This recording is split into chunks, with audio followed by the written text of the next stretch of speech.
Bonjour, bienvenue à Chavaux. Donc on est sur un village des côtes au sud d'Épernay, à cheval entre la vallée de la Marne et la côte des Blancs.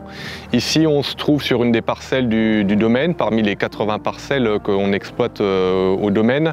Il s'agit des Vinages, une parcelle de Pinot Meunier, et c'est là où on utilise ces raisins de Meunier pour la cuvée rosée de Meunier. Cette cuvée rosée de Meunier, elle a été créée il y a 4 ans.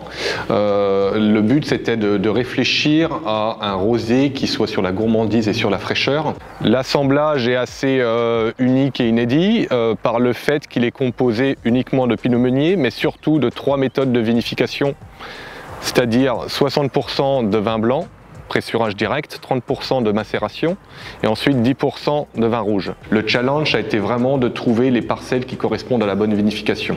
D'où l'intérêt d'allier assemblage de vin blanc, de rosé de macération et de rouge.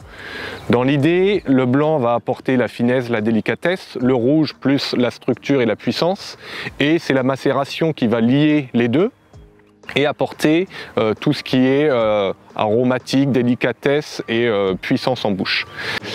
Ici nous nous trouvons au chai à barrique. Cette cuvée, le rosé de Meunier, est uniquement fermenté et élevé sous bois.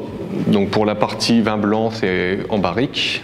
Ensuite, la macération va aller en cuve tronconique et le vin rouge va aussi être élevé pendant 2 ans en barrique également. Donc le but du bois, c'est d'aller chercher la micro-oxygénation, c'est de garder la fraîcheur tout en apportant de la vinosité, de la puissance et jamais en perdant cette élégance. Donc quand on va presser un Pinot Meunier en pressurage direct, le but c'est d'aller chercher une délicatesse de fruits, une fraîcheur, tout en gardant l'acidité. La macération, elle est là pour aller un peu plus extraire en onctuosité, en puissance en bouche, en matière. Et on a décidé d'en faire un dosage en extra brut, dosé à 2,5 grammes. Garder le fruit, mais toujours cette sapidité, cette sensation de digestibilité. Le Pinot Meunier est très intéressant à travailler en nuances.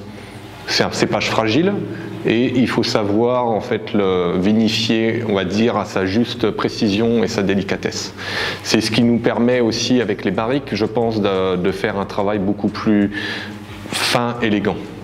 Aromatiquement, on a quelque chose de frais, de fruité, et c'est la longueur en bouche qui va nous permettre d'avoir envie de reprendre un deuxième verre, et forcément ça s'adapte très bien pour l'apéritif, mais aussi tout ce qui est accord avec des carpaccio de bœuf, des jambons fumés de prestige.